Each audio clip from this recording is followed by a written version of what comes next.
First up, just on the result highlights, EBITDA was up 9%, so pretty much as I was expecting. If I could just break it down by segment, network, as you'd know, the below rail business up in central Queensland, regulated asset. It contributed a bit over half of the earnings of the business, and it grew by about 9%. Look, going forwards, that's going to be a cost out story, particularly given the finalisation of the regulated revenue agreement late last year. Coal haulage, that contributed around about sort of 40% of earnings, and it saw a small decline in earnings.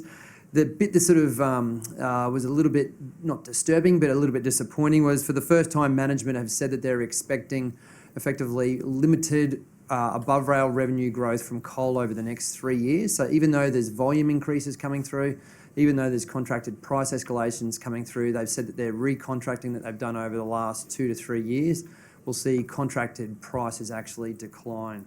The recontracting has seen the average contract tenor actually extend, so they've basically been trying to grab as much volume as they can before new competition, potentially from Genesee and Wyoming, comes into the Queensland market. And also worrying, it's also seen the level of take or pay or capacity charge revenue slip a bit, so the revenue quality for that segment has actually come off. Management thinks it can continue to hold on to its current margins though, so that's going to be a real cost out also for that segment. Bulk haulage, well, that's the non-coal bulk haul side of the business. That's a lower quality side of the business than coal. It's shorter contracts, it's lower revenue quality in terms of protections, it's less margin. However, it was the surprise packet of the result.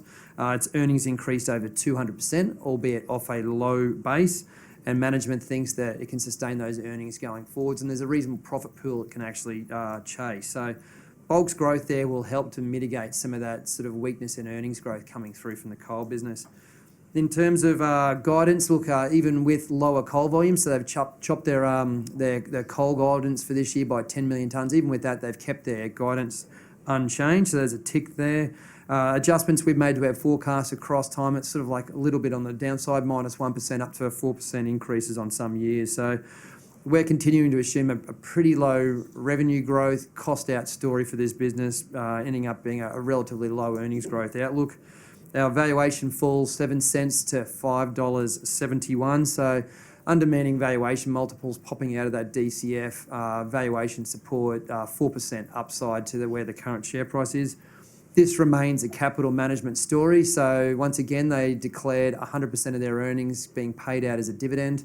So I think that's around about a 5.1% dividend yield at the current share price. It will be attractive to income-oriented investors, and the franking's pretty good too, 70% payout. They've also extended the current buyback, so it was $300 million. They've done a bit over 200 of that. They've extended that out to 400 mil. You might know that they've been in blackout, so therefore the share buyback has been paused. Expect it to recommence pretty quickly.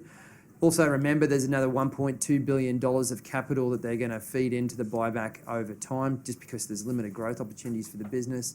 So potentially there's another 2 years of buyback coming through on that stock. So look, still rate Aurizon and add. Just a little bit of the gloss has been taken off with that outlook for the coal above rail revenue growth over coming years.